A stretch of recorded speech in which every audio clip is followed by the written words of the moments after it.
We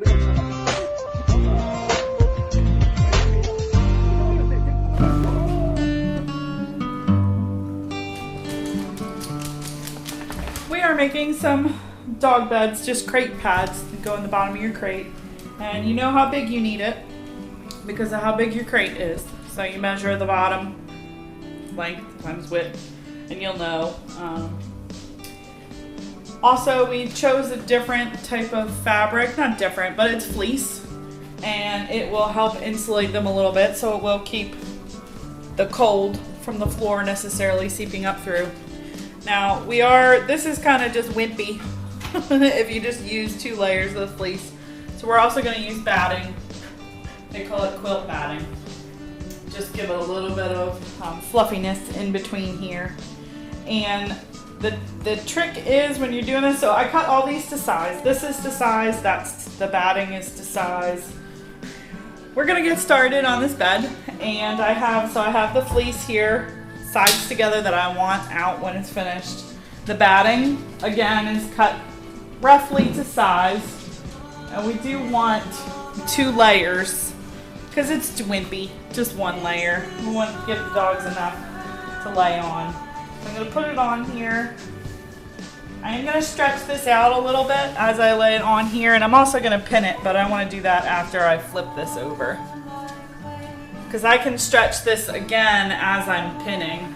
So I just wanted to stretch as I can get it that way, and then I'll do it some more.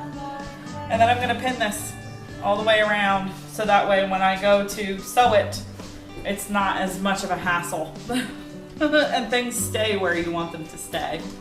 It's all pinned, front and back here, and I'm going to sew up these 3 sides that I have pinned.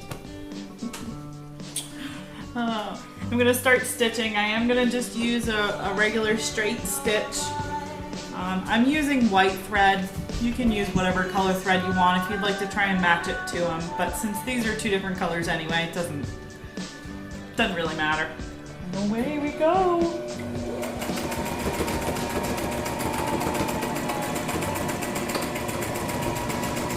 I've done down one side here, and as I'm sewing along, now this is a little longer, so I gotta make sure I'm still on the other color underneath, so I'm feeling as we go along here. And as I get up here to this other pin, I'm gonna stop and I'm gonna pull this pin. Because now my foot here is holding it all together, and I can help straighten it up. If you have anything that's gone cattywampus on you, you can kind of straighten it up a little bit as you go. So here's all 3 sides. It's still inside out. And before you get to turn it, I know it's exciting, but before you turn it right side out, you want to come along, and for the sake of the inside seams then, you want to come along and trim off any kind of major excess. Like this, gotta go. The other thing, you get the picture here. I want to show you down here with one of these corners. The other thing that you want to do, and this is also for the sake of your machine and you later frustration, take your corners and get pretty close and cut it straight off. That way when you turn it inside out and you go to push your corners out, you get a little bit more square corner, and it just looks nicer, and it looks, like you meant it. They think we're going somewhere. I don't know what is going on there. Now inside out, or right side out, not inside out, right side out, and I have my seam here pinned, getting ready. And now you can see down here, this is what you get, is you get a pretty sharp corner if you cut your corners and then push them through. I changed my stitch. It's not just a straight stitch anymore. I changed it to a zigzag, and it is relatively small. I get this under here, I'm going to pull this first pin out. And I do put it fairly close to the edge because there's not a whole lot of margin on these. So next what I'm doing is I'm putting this seam all along in here. So I've just done this seam, and now I'm putting the other seam on the inside. And that just helps keep the bed flat, because without it, you see it wants to roll and just to help keep it flat and keep it shaped. It'll be beautiful.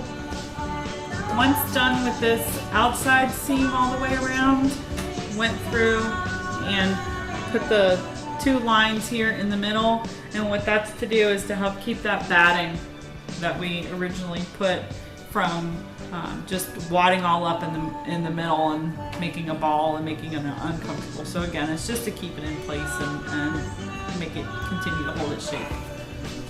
Ta-da! This is our finished dog bed for your crate.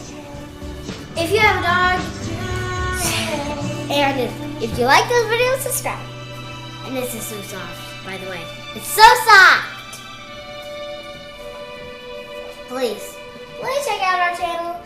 There are other videos that you can check out. Thanks! Don't forget to subscribe.